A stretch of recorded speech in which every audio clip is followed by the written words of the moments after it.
Cześć, tu Bartek Czeka ze strony universeofmemory.pl i .com. Zaczynamy obiecane Q&A, a więc pytania i odpowiedzi. Będzie ich w sumie dzisiaj 15. Niestety tych pytań w sumie dostałem dobrze ponad 50, jak poprosiłem, żeby przesłać mi pytania właśnie do tej sesji. Tym samym nie będę w stanie ich omówić wszystkich, natomiast omówię takie co ciekawsze. Niektóre z tych pytań, które się pojawiły, natomiast będą miały osobne, może nie bardzo długie, ale osobne filmiki, bo po prostu wydaje mi się, że dużo lepiej będzie omówić właśnie te tematy jakoś tak osobno, skupiając się na nich, zamiast trochę tak szybko przechodząc przez nie, może można powiedzieć trochę po łebkach, jak właśnie w tej sesji. Zaczynamy. Pytanie pierwsze.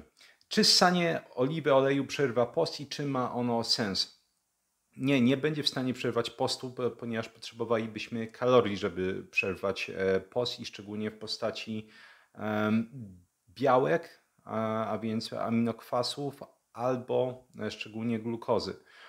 Kwasy tłuszczowe nie mają bardzo dużej zdolności aktywizacji tej ścieżki mTOR metabolicznej, o której sobie mówiliśmy. I właśnie ta główna ścieżka będzie właśnie aktywatorem postów. Tym samym same ssanie oleju czy czegokolwiek nie przerwie postu. Czy ma sens? Nie ma absolutnie żadnego sensu. Nie wiem, ile razy już słyszałem o tym zabiegu.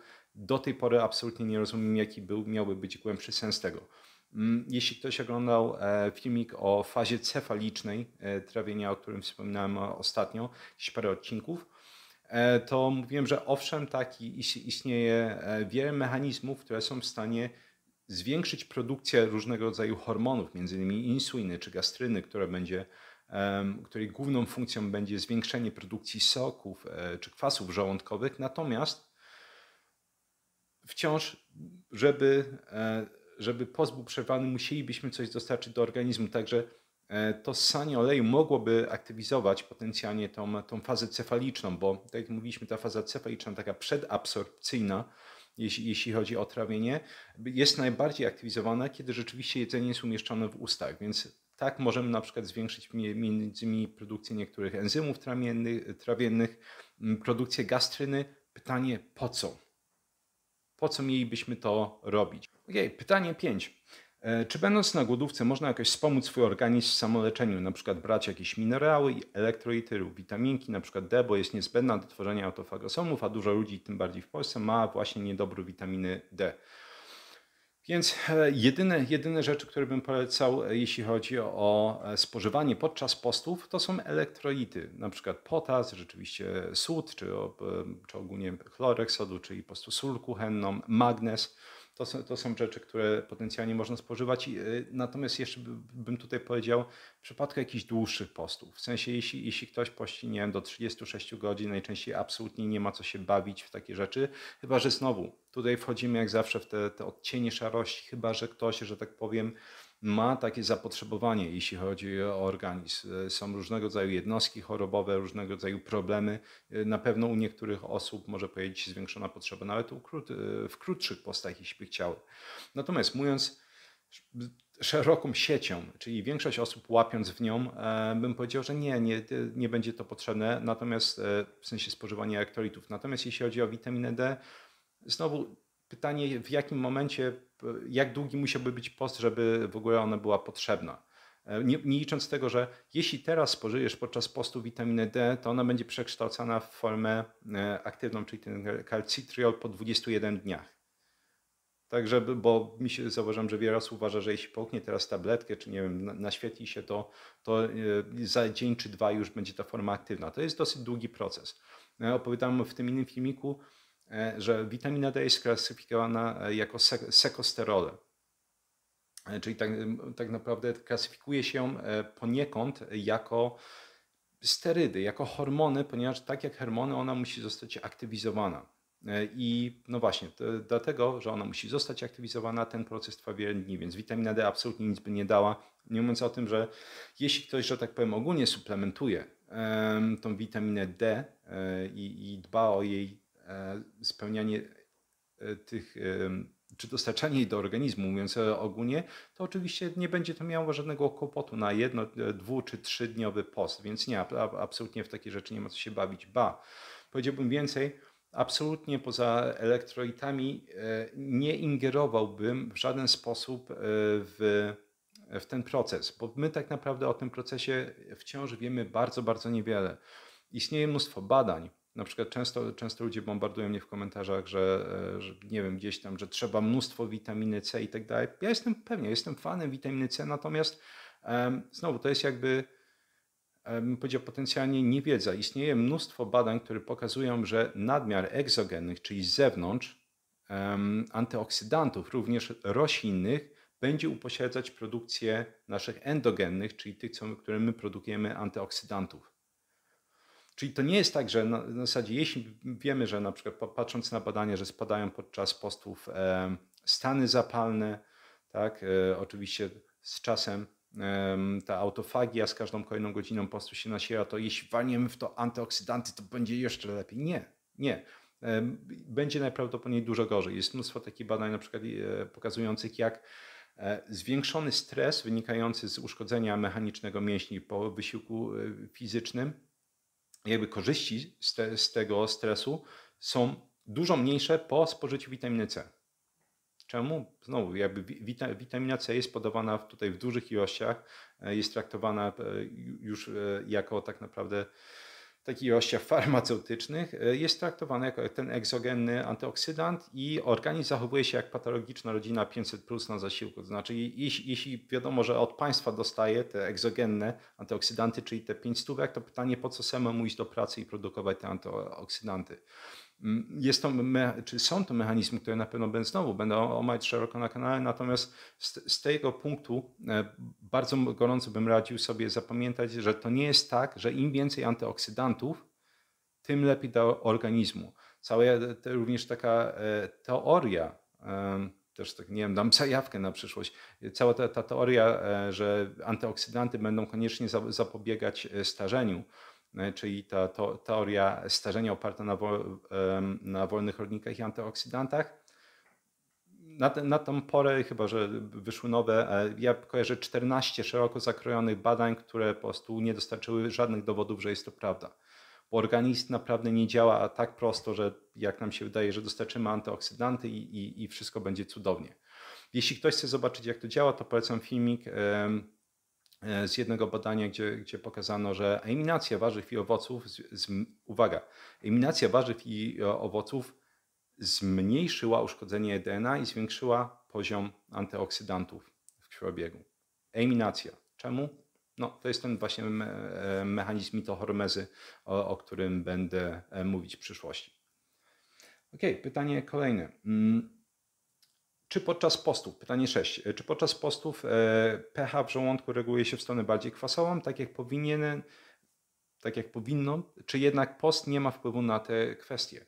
Jak najbardziej będzie mieć post wpływ na te kwestie i ogólnie możemy sobie wytłumaczyć to tak.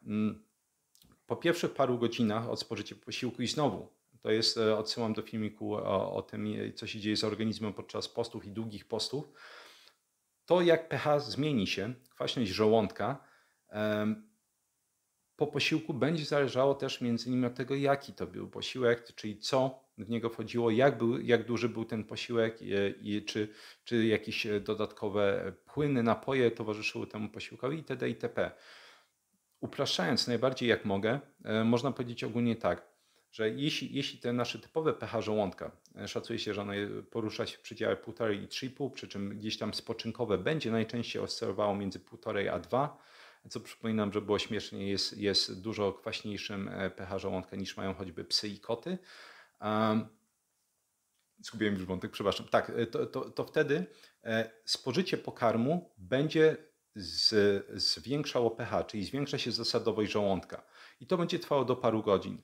Ile godzin znowu zależy jeszcze raz od składu tego posiłku oraz od tego, jak duży był to posiłek. Natomiast często powiedzmy po 4-5 godzinach to pH wróci mniej więcej do normy. Czyli jeśli to powiedzmy kręcimy się wokół pH 2, czyli mocna kwasowość żołądka, potrafimy wystrzelić gdzieś tam powiedzmy w stronę 4 po takim posiłku, w stronę 5 na przykład, w zależności, jeśli na przykład będzie tam dużo białka, czy szczególnie nabiału, a potem będziemy spadać.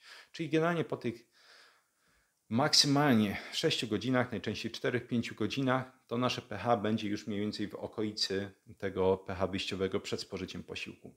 Natomiast to będzie trwało tak naprawdę do 1 dnia mniej więcej, czyli te pH wciąż będzie się utrzymywało na dosyć niskim poziomie, czyli ta kwasowość będzie dosyć duża, natomiast im dłuższe posty, tym bardziej zasadowa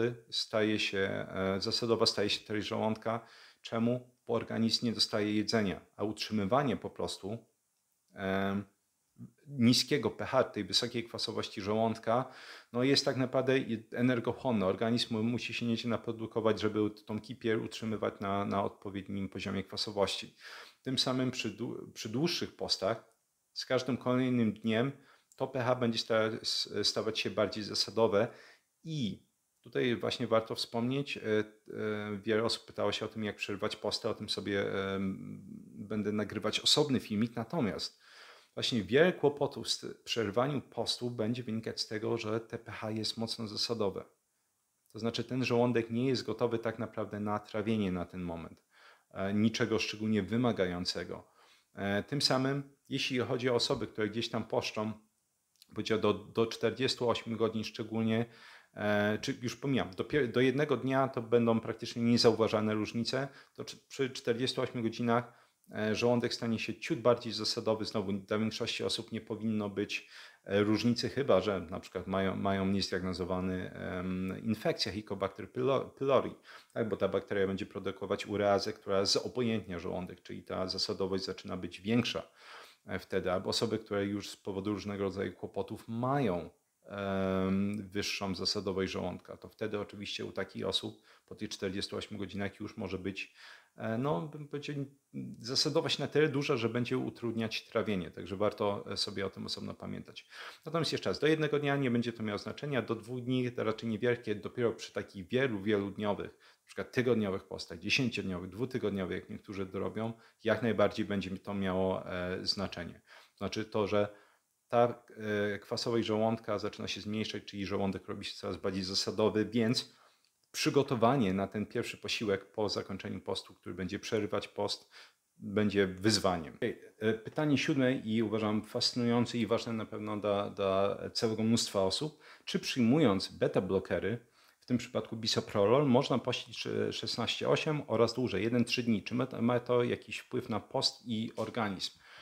Więc jak najbardziej można, jeśli ten stan pacjenta jest ustabilizowany przed rozpoczęciem postów. Znaczy, jeśli dopiero na przykład dana osoba będzie wdrażać leczenie takie hipertensyjne, czy w przypadku, żeby uzyskać ten efekt hipotensyjny, więc zmniejszający ciśnienie, to absolutnie posty, bym powiedział, zostawił na ten moment. Jeśli już, że tak powiem, te dawki leków są ustabilizowane, że tak powiem, wszystko jest pod kontrolą, wtedy jak najbardziej można wdrażać. Natomiast tu pojawiają się oczywiście parę ale. Po pierwsze, warto szczególnie u takich osób dbać o odpowiednie nawodnienie organizmu. Po prostu w przypadku, kiedy to organizm staje się lekko odwodniony, jakby stężenie tych leków, jeśli one będą brane podczas tych postów, może osiągnąć wyższy poziom i może dojść do no, tak naprawdę zwiększenia ryzyka występowania efektów ubocznych. Natomiast dodatkowo oczywiście są to leki, które obniżają ciśnienie. Co robią posty?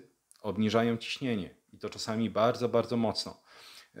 Bo gdzieś tam znowu w filmiku a propos tego, jak poszczenie będzie oddziaływać na wzrok, mówiłem, chyba bodajże tam mówiłem, że poszczenie będzie aktywizować parasympatyczny układ nerwowy poprzez jakby nerw błędny i to jest ten taki, bym powiedział, bardziej zrelaksowany układ nerwowy. On będzie między innymi zwiększać produkcję tlenku azotu, czyli tego naszego głównego gazotransmitera, który rozszerza naczynia krwionośne, tym samym obniża ciśnienie.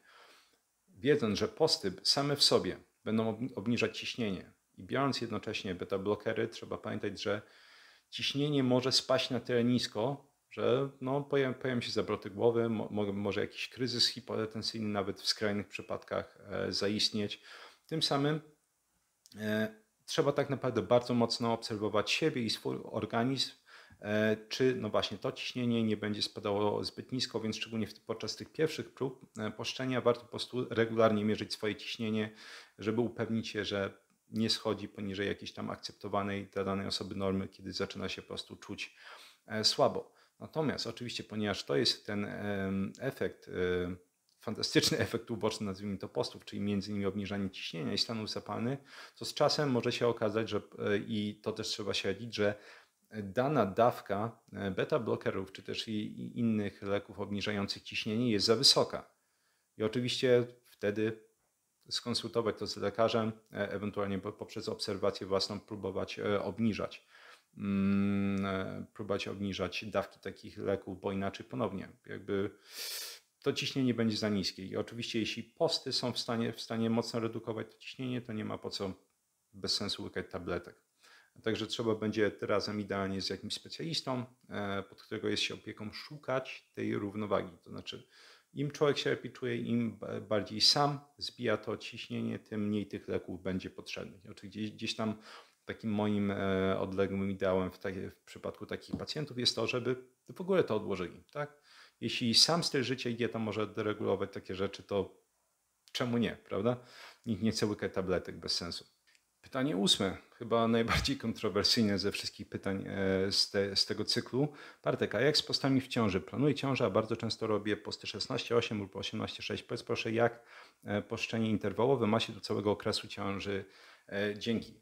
Więc z tego, co założyłem, nie wiem, czy na wszystkich, jakby ogólnie nie, jakoś tam nie uczeszczam często stron, które zajmują się wydawaniem różnego rodzaju wytycznych czy rekomendacji, ale na pewno bym powiedział, ogólnym trendem jest to, żeby unikać, czyli to jest jakby główna rada, żeby unikać poszczenia w trakcie ciąży. Natomiast przypominam również, że ogólną radą dla osób zdrowych, i kobiet, i mężczyzn jest to, żeby jeść jeszcze raz 5 posiłków dziennie i że posty są niebezpieczne dla zdrowia, więc to jest mniej więcej to, ile często te wytyczne są warte. Natomiast jak to się ma do badań? Tych badań wbrew pozorom mamy trochę, bo jak już wielokrotnie wspominałem, mamy mnóstwo badań dzięki Ramadanowi. Tak? Podczas tego postu naukowcy naprawdę badają najdziwniejsze rzeczy, jeśli chodzi o to, co się dzieje z ludzkim ciałem, od tarczycy, jak chudną, co się dzieje ze wzrokiem, ale również jaki ma wpływ na kobiety w ciąży, ponieważ one też często uczestniczą w tych postach. I Ramadan jest o tyle ciekawy w tym przypadku, w kontekście tego pytania, że te posty, one będą wynosiły od 11 do 19 godzin, ale raczej niewiele osób ogranicza się do tych 11-12 godzin. Ciężko to tak naprawdę, tak, przynajmniej moim zdaniem, nazwać takim prawdziwym postem, więc dosyć często to są tak naprawdę posty rzeczywiście 16-8 albo 18-6, więc prawie idealnie to się wpasowuje. I no właśnie, co te posty mówią? Ogólnie mówią, że nie ma u kobiet, u paru tysięcy kobiet w jednym badaniu w metaanalizie właśnie badającej ten stan rzeczy okazało się, że poszczenie w ciąży podczas ramadanu nie miało wpływu na masę dziecka, nie miało żadnej wpływu na zwiększoną śmiertelność przy narodzinach, nie miało żadnego wpływu na przedwczesne porody, nie miało wpływu na wagę dziecka, to już chyba mówiłem. Jedyne co było, to zmniejszenie wagi łożyska. To miało na to wpływ, przy czym nawet w tej metaanalizie mówią, że ciężko powiedzieć, czy to jest prawda, ponieważ tak naprawdę ten wniosek w tej metaizie został zdominowany przez jedno dosyć szeroko zakrojone badanie. Natomiast jakby samo to, że to łożysko było mniejsze, chodzi na to, nie miało specjalnie wpływu na jakiekolwiek parametry, że tak powiem, zdrowia dziecka, które były mierzone w tym badaniu. Oczywiście warto wspomnieć, że i słusznie, tak, w wielu tych badaniach, czy to są metaanalizy, czy po prostu zwykłe jakieś tam badania, mówi się najzwyczajniej w świecie, że ciężko przewidzieć, jaki to będzie miało wpływ na dziecko w przyszłości. Zgadzam się. Natomiast tak naprawdę zważywszy na częstotliwość występowania cukrzycy po prostu podczas ciąży, i tego, jak metabolicznie tak naprawdę wiele osób rozwala sobie zdrowie podczas tej ciąży różnego rodzaju dziwnymi zabiegami, to bym powiedział, szansa na to jest raczej niska, moim zdaniem, że te poszczenie ma jakikolwiek zły wpływ, szczególnie poszczenie w takim zakresie na zdrowie dziecka. Jeszcze raz, dla mnie to jest po prostu fascynujące, że coś, co my prawdopodobnie robiliśmy całą naszą ewolucję tutaj na tej planecie, to znaczy nie mieliśmy prawie nigdy dostępu do jedzenia non-stop, te posty na pewno, i to często dużo dłuższe, były regularne i ciężko byłoby mi uwierzyć, że posty, szczególnie takie krótkie, mają jakikolwiek negatywny wpływ na dziecko. Natomiast podkreślam wielokrotnie, to są moje przekonania. Natomiast jak to się ma po prostu do, że tak powiem, logiki i innych badań i mechanizmów. Po pierwsze, jedno z zagrożeń, które się opisuje, to jest, że w momencie, w którym zaczyna spadać glukoza w ciele matki, to na przykład wykrywa się mniej ruchów dziecka. Okej, wszystko się zgadza. Kłopot polega na tym, że mówimy tutaj o osobach, które jeszcze raz, na przykład w przypadku tej pani, która jest zaadaptowana do poszczenia. Ona bez problemu będzie w stanie przechodzić sobie między źródłami zasilania organizmu w momencie, w którym zacznie post. Jeśli oczywiście by chciała ten post robić podczas ciąży. Dodatkowo opisywaliśmy sobie w tym filmiku, jak posty wpływają na metabolizm i hormony, że żeby przepalić przez wszystkie zapasy glikogenu w mięśniach i wątrobie, a więc można powiedzieć zmagazynowaną glukozę, potrzeba mniej więcej 18-24 godzin. To znaczy, że tak naprawdę nawet jeśli by przy takim poście w czasie ciąży dojść do tych 18 godzin, to wciąż to jest dopiero moment, w którym kończą się zapasy glukozy. Do tego momentu ta glukoza na pewno będzie koszmarnie stabilna i nawet potem tak naprawdę u zaadaptowanych osób ta glukoza jest stabilna, bo te mechanizmy choćby glukoneogenezy, one są wydajne. Ta glukoza jest produkowana dosyć szybko. Natomiast przechodząc sobie dalej, dodatkowo musimy pamiętać, że szczególnie jeśli chodzi o trymestry i dodatkowe jakby zapotrzebowanie energetyczne u takich osób, to u pań w pierwszym trymestrze szacuje się, że tak naprawdę nie ma żadnego dodatkowego zapotrzebowania. Jeśli choć widziałem niektóre źródła, gdzieś tam podaje się nawet do 50 kilokalorii, większość podaje pierwszy trymestr, nie trzeba nic dodatkowo jeść. W drugim trymestrze to zapotrzebowanie będzie się zwiększało o 200 do 300 kilokalorii dziennie. Tak? Natomiast w ostatnim trymestrze szacuje się, że to zapotrzebowanie będzie, i znowu tutaj się źródła rozmywają, 400, 450, 500 kilokalorii. Znowu, czy da się powiedzieć z miejsca? No nie da się tak naprawdę. Te dzieci rosną w różnym tempie. Dane osoby mają też różne zapotrzebowanie energetyczne, czy osoby, żeby nie było nowomowy, panie mają też różne zapotrzebowanie energetyczne, więc będzie się to różnić. Ale ogólnie, tak jak jest zawsze, polecam komuś zapamiętać, to jest pierwszy trymestr nic, drugi 200 kilokalorii okolice i ostatni trymestr w okolice 400 kilokalorii. Także dopiero w ogóle ten kłopot potencjalnie będzie pojawiać się gdzieś tam w drugim i trzecim trymestrze i tym kłopotem jest dostarczenie odpowiedniej ilości kalorii. Ponieważ non-stop powtarzam, już pomijając wszystkie mechanizmy, które sobie omówiliśmy, organizm nie jest debilem. To znaczy, jeśli my pościmy, czy jako kobieta poszczę 18 godzin i teraz mam okienko 6-godzinne na żywienie, to najważniejsze jest co? Czy ja jestem w tym okienku 6-godzinnym w stanie dostarczyć odpowiednią ilość kalorii i składników odżywczych. Tak naprawdę tylko to się liczy. Więc tak naprawdę posty to jest mniejszy kłopot, to jest pytanie, czy jesteśmy w stanie w tym okienku 6-godzinnym czy 8-godzinnym zjeść wystarczająco dużo, żeby spełnić jakby potrzeby i odżywcze, i energetyczne swoje i dziecka. Jeśli jest to, że tak powiem, do zrobienia w tym okienku 6-godzinnym, wydaje mi się szczególnie u osób, które, że tak powiem, diety bazują bardziej na produktach zwierzęcych i odzwierzęcych, to jest pikuś, tak, bo 1 gram tłuszczu ma 9 kilokalorii. No nie powinno być to żadnym problemem. Natomiast to jest jedyna jakaś czerwona flaga, którą bym dał. Jeśli jako kobieta, która chce pościć w czasie ciąży, już wie, że nie będziesz w stanie dostarczyć na przykład w drugim czy trzecim trymestrze odpowiedniej ilości kilokalorii, to wtedy lepiej pościć mniej, czyli na przykład 14 godzin, albo po prostu w ogóle nie pościć. Pytanie 11. Powoli zmierzamy do końca. Jak często można robić posty dwu-trzydniowe? Po raz kolejny bardzo zwracam uwagę na precyzję wypowiedzi. To jest pytanie, które tak naprawdę może być w dużej mierze mimo że na pierwszy rzut oka się tak nie wydaje, jest nonsensowne, bo pytanie, kto pyta? Pytanie jest, kto pyta tak naprawdę. Czy to jest 20-kilogramowa anorektyczka, która ma 12 lat, czy może facet, który waży 140 kg, ma 2 metry wzrostu i próbuje schudnąć. Tak? Zauważmy po prostu, jak ubranie po prostu tego pytania w to, kto o to pyta, zmienia zupełnie profil takiej odpowiedzi. Więc ogólnie bym powiedział, no właśnie, zależy od tego, kim jesteśmy. Ogólnie bym powiedział tak, że im większa nadwaga, różnego rodzaju kłopoty zdrowotne, tym większa szansa, że te posty 2-3-dniowe regularne będą bardzo pożądane. Im mniej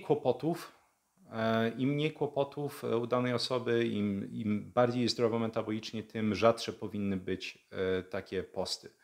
Na przykład ja osobiście gdzieś tam wielokrotnie się przyznawałem, że jestem absolutnie pełen podziwu, jak czytam komentarze wielu osób, które mi na przykład mówią o swoich tygodniowych postach, 2-tygodniowych, te osoby 3-tygodniowych i po prostu dla mnie to jest mind blown, bo nie wiem, dla mnie było ciężko. Mi się nie udało nawet parodniowego postu nigdy zrobić. Po prostu zawsze tak, od mnóstwa lat poszczę regularnie, ale gdzieś tam poza tą dobę rzadko kiedy się wychodzi. Natomiast znowu, czy dla mnie to jest olbrzymi kłopot? Osoby, która po prostu dba o dietę, dba o ruch, ćwiczy fizycznie i tak dalej, powiedział, no raczej nie, więc trzeba pamiętać, że bez znajomości tego naszego obecnego stanu zdrowia i naszego celu również ciężko odpowiedzieć na to pytanie precyzyjnie. Pytanie 12. Kolejne, bym powiedział, bardzo ważne pytanie dla pań. Jaki wpływ mają posty na gospodarkę hormonalną kobiet? Wydaje mi się, że kiedyś coś o tym wspominałem, ale jakby co nie zaszkodzi powtórzyć. Odpowiedź jest absolutnie żadną, tak naprawdę. Posty nie będą miały praktycznie żadnego wpływu poza takim prozdrowotnym dla pań. Tych badań, znowu oczywiście gdzieś tam non-stop, gdzie daje się usłyszeć z różnego rodzaju ust, źródeł, stron, że nie, bo kobiety to już są takie wrażliwe istoty, że one jak zaczynają pościć, to się zaraz rozsypią. Nie ma to nic wspólnego z rzeczywistością. Przytoczę tylko 2 badania, tych badań jest mnóstwo. Jedno badanie było u osób u otyłych kobiet w wieku menopauzalnym i około menopauzalnym. Tam ogólnie można i pościły one jeden cały dzień. Podsumowanie, tak naprawdę żadne hormony się nie zmieniły, natomiast jedyne co się zmieniło to spadło stężenie tego hormonu DHEAS, czyli siarczan dehydroepiandrosteronu. I to jest jedyne, więc można powiedzieć dla osób, szczególnie dla pań, które mają kłopoty ze zwiększoną androgenizacją w tym wieku, to jest jeszcze świetna wiadomość.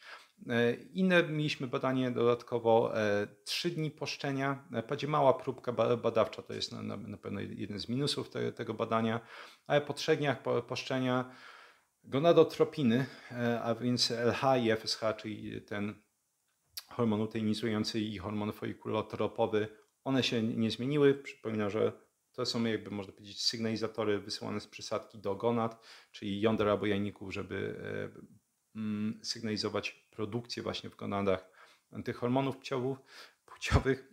LH i FSH się nie zmieniły, estradiol się nie zmienił po 3 dniach, progesteron się nie zmienił po 3 dniach. Jedyne co to kortyzol był zwiększony po 3 dniach i ponownie, jakby jeśli ktoś już obejrzał ten filmik, jak posty działają na metabolizm, to nikogo nie powinno to dziwić i poprzez zwiększenie poziomu kortyzolu trochę był cykl dobowy zasypiania przesunięty, bo był przesunięty cykl produkcji melatoniny, natomiast to jest osobny temat, jak się śpi podczas postów i jest to naturalne, że śpi się krócej, ten rytm dobowy jest troszeczkę przesunięty.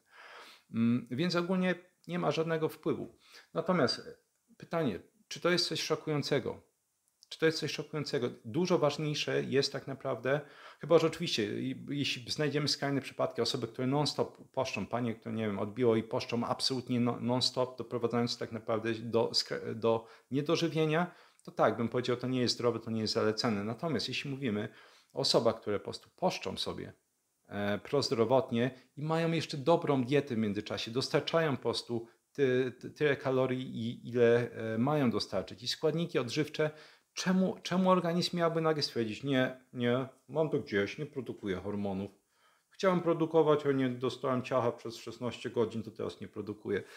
W głowie mi się nie mieści po prostu, za jakiego debila wiele osób ma organizm. W zasadzie, jeśli nie dostanie jedzenia, to po prostu wszystko się sypnie. Także to była moja dosyć szybka, ogólna, ale też stanowcza odpowiedź, że nie będzie miało wpływu. Dodatkowo jeszcze warto wspomnieć, że posty mają to do siebie, że one zwiększają wrażliwość praktycznie wszystkich receptorów hormonalnych. To znaczy właśnie to jest jeden z powodów, dla których zwiększa się insulinowrażliwość podczas postów, ale również u panów. Miałem wielokrotnie już takie sytuacje, że panowie chcieli bez jakichś suplementów zwiększyć testosteron, kiedy na przykład libido było zaburzone i same posty, między innymi i dieta, potrafiły na tyle odmienić ten stan, że pojawiały się te ulubione przez wszystkich spontaniczne wzwody, bo to jest jakby sygnał zdrowego poziomu testosteronu. I czemu? Bo jeszcze raz, poszczenie między innymi, tak samo na przykład L-karnityna występująca w dużej ilości w mięsie, czy choćby kawa, będą zwiększać wrażliwość receptorów androgenowych, czyli tym samym nasze androgeny, czy to testosteron, androsten i tak dalej, będą się chętnie przyłączać do tych receptorów i tym samym, że tak powiem, wywoływać czy pełnić swoją funkcję sprawniej. Także też pamiętajmy, że mimo, że te poziomy się nie zmieniły, to też prawdopodobnie, jeśli w tych samych badaniach by testowano wrażliwość tych receptorów, na przykład progesteronowych, to by były zwiększone. To by była zwiększona, przepraszam. Pytanie 13. Czy w trakcie postu można ćwiczyć? Kolejne z wielu tak naprawdę tak ogólnie ujętych pytań, że bardzo ciężko jest udzielić odpowiedzi, więc tak naprawdę trzeba się produkować. Można tańczyć, można ćwiczyć, można krzyczeć, można śpiewać. Pytanie jest, jaki jest cel tego postu? Tak? Jaki jest cel tego postu? Jeśli chodzi o takie nieźle udokumentowane korzyści, czy bym powiedział największe korzyści potencjalnie, jeśli chodzi o poszczenie, to będziemy mieli, ćwiczenie podczas postów, to ćwiczenie podczas postów będzie bardziej zwiększać insulinowrażliwość i obniżać poziom glukozy niż samo poszczenie. Więc jeśli chcemy przyspieszyć dodatkowo te korzyści metaboliczne, na przykład mamy nadwagę, pewnie pójść na siłownię, na przykład pójść sobie podżoggingować właśnie w czasie postu, bo jeszcze raz będzie większe spalanie tkanki tłuszczowej, będzie zwiększenie insulinowrażliwości itd. itp. Jeśli chodzi o drugą korzyść, to niezaprzeczalna jest taka, że takie, no już bym powiedział, mocno najnowsze badania pokazują, że ćwiczenia w trakcie postu będą zwiększały biogenezę mitochondriów, czyli większy będziemy produkować mitochondriów. Będzie to miało ogólnie, mówiąc szeroko, pozytywny wpływ właściwie na cały organizm. To jest coś, co mnie osobiście najbardziej przekonuje, że po prostu jeśli jesteśmy w stanie zwiększyć biogenezę mitochondriów wysiłkiem podczas postów, to wow, to jest coś niesamowitego. No bo zwiększanie biogenezy mitochondriów jest cholernie ciężkie. I ostatni punkt, jeśli chodzi o kompozycję ciała, to również jakby ćwiczenie w trakcie postów będzie potencjalnie lepsze, chociaż tutaj te wyniki są bardziej mieszane w porównaniu do tych innych korzyściach, o których mówiłem, bo tam one są praktycznie, można powiedzieć, bezsprzeczne. Więc w tym przypadku to bym powiedział, to są takie 3 cechy. Natomiast jeśli ktoś ćwiczy na przykład, żeby mieć jak najlepszy ten performance, żeby jak mieć najlepsze wyniki, nie, to żeby było jasne, ćwiczenie podczas postów praktycznie nigdy nie będzie miało pozytywnego wpływu na wyniki i znowu jakby tutaj, jeśli chodzi o ilość literatury, która to pokazuje, jednoznacznie ciężko się kłócić. Praktycznie wszystkie badania pokazują jeden kierunek i nie ma co dziwić. Nie ma co się tutaj dziwić. Pytanie 14. Czy post może pomóc w zejściu z wysokiego cholesterolu całkiem i LDL, czy jest bez znaczenia? Nie dość, że nie pomoże, to jeszcze zaszkodzi, bo posty będą praktycznie bez wyjątku zwiększać i całkowity cholesterol, i poziom LDL, i poziom HDL w wielu badaniach. Tym samym, jeśli ktoś chce bezkrytycznie, żeby nie powiedzieć bezmyślnie, patrzeć na poziom cholesterolu po prostu, to nie, to posty w takim razie są do bani. Nieważne, że jeszcze raz zmniejszają ciśnienie, zmniejszają stany zapalne, a zwiększają cholesterol, posty muszą być B. Więc praktycznie bezsprzecznie od badania do badania pokazany jest ten sam mechanizm, że jeszcze raz praktycznie wszystkie lipoproteiny będą iść w górę łącznie z całkowitym cholesterolem.